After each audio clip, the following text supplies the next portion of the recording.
Hello বন্ধুরা, কেমন আছো সবাই? আজকে আমরা বাংলার ব্যাকরণের খুব মজার আর ভীষণ দরকারি একটা বিষয় শিখব, যার নাম কারক ও বিভক্তি। আমরা মুখস্থ করব না, বরং গল্পে গল্পে বুঝে নেব বাক্যের শব্দগুলো একে অপরের সাথে কিভাবে কথা বলে। ১. কারক ও বিভক্তি কি? সবার আগে জানি কারক কি। বাক্যের ভেতরে থাকা ক্রিয়াপদ বা কাজের সঙ্গে অন্যান্য শব্দগুলোর যে সম্পর্ক, তাকেই বলে কারক। আর এই সম্পর্কটা জোড়া লাগানোর জন্য শব্দের শেষে যে ছোট ছোট বর্ণ বা চিহ্ন জুড়ে দেওয়া হয়, তাদের বলে বিভক্তি। যেমন এ, কে, রে, তে। যদি শব্দের শেষে বাড়তি কিছু না থাকে, তবে সেটা শূন্য বিভক্তি। চলো এবার একে একে কারকের ৬ জন বন্ধুর সাথে আলাপ করি। ২. কারকের প্রকারভেদ ও বিস্তারিত ব্যাখ্যা। ১. কর্তৃকারক, কে বা কারা। বাক্যে যে বিশেষ্য বা সর্বনাম পদ কাজটি সম্পন্ন করে তাকেই কর্তৃকারক বলে। সোজা কথায়, যে কাজটা করে সেই কর্তা। উদাহরণ, পাখি আকাশে ওড়ে।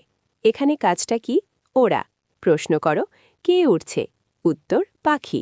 তাই পাখি হল কর্তৃকারক। এখানে পাখির সাথে বাড়তি কিছু যোগ নেই, তাই এটি শূন্য বিভক্তি। আবার ধরো, ছেলেরা ফুটবল খেলছে।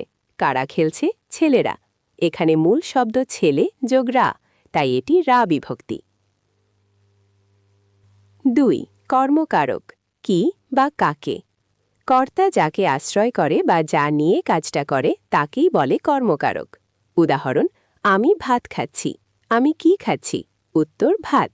এখানে ভাত হল কর্মকারক। কোনো চিহ্ন নেই বলে এটি শূন্য বিভক্তি। আবার যদি বলি, পুলিশ চোরকে ধরেছে। কাকে ধরেছে? চোরকে। এখানে চোর যোগ কে, তাই এটি কর্মকারকে কে বিভক্তি।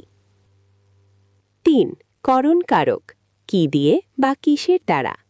কর্তা যার সাহায্যে বা যে উপকরণ দিয়ে কাজটা শেষ করে তাকে বলে করণকারক। করণ মানেই হল যন্ত্র বা মাধ্যম। উদাহরণ, কলমে লিখি। প্রশ্ন করো, কি দিয়ে লিখি? উত্তর, কলমে। এখানে মূল শব্দ কলম যোগ এ, তাই এটি করণকারকে এ বিভক্তি। আবার কান দিয়ে শুনি। কি দিয়ে শুনি? কান দিয়ে। এটি করণকারক। ৪. সম্প্রদানকারক, কাকে স্বার্থ ত্যাগ করে। যাকে কোনো কিছু একেবারে দান করে দেওয়া হয় এবং যা আর ফেরত নেওয়া হবে না, তাকে বলে সম্প্রদানকারক। উদাহরণ, ভিখারিকে ভিক্ষা দাও। কাকে দিচ্ছি? ভিখারিকে। আমরা কি আর ফেরত চাই? না, তাই এটি সম্প্রদানকারক। এখানে ভিখারি যোগ কে, তাই এটি কে বিভক্তি। একইভাবে ক্ষুধার্তকে অন্ন দাও। কাকে দিচ্ছি? ক্ষুধার্তকে। এটিও সম্প্রদানকারকে কে বিভক্তি। ৫. অপাদানকারক, কোথা হতে, বিচ্যুত বা ভয়। যা থেকে কোনো কিছু বের হওয়া, পড়ে যাওয়া, উৎপন্ন হওয়া বা যা দেখে কেউ ভয় পায় তাকে বলে অপাদানকারক। উদাহরণ, গাছ থেকে ফল পড়ে। ফলটা কোথা থেকে আলাদা হচ্ছে? উত্তর, গাছ থেকে। এটি অপাদানকারক। এখানে থেকে হল অনুসর্গ। আবার দুধ থেকে দই হয়। কি থেকে উৎপন্ন হচ্ছে? দুধ থেকে। এটিও অপাদানকারক। মেঘে বৃষ্টি হয়। কোথা থেকে বৃষ্টি পড়ছে? মেঘে। মেঘ থেকে। মেঘ থেকে, তাই এটি অপাদানকারকে এ বিভক্তি। ৬. অধিকরণ কারক, কোথায় বা কখন।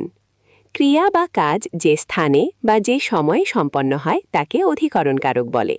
উদাহরণ, বনে বাঘ থাকে। বাঘ কোথায় থাকে? উত্তর, বনে। বন যোগ এ, তাই এটি অধিকরণ কারকে এ বিভক্তি।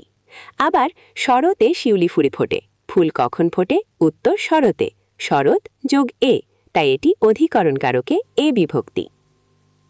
মনে রাখার ম্যাজিক টিপস।